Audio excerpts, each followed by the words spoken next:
issued a severe thunderstorm warning for Houston County in Middle Tennessee, northern Humphreys County in Middle Tennessee, until 3 p.m. Central Standard Time.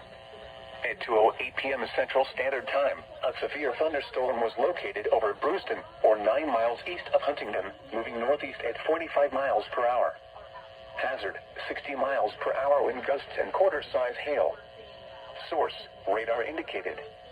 Impact, hail damage to vehicles is expected.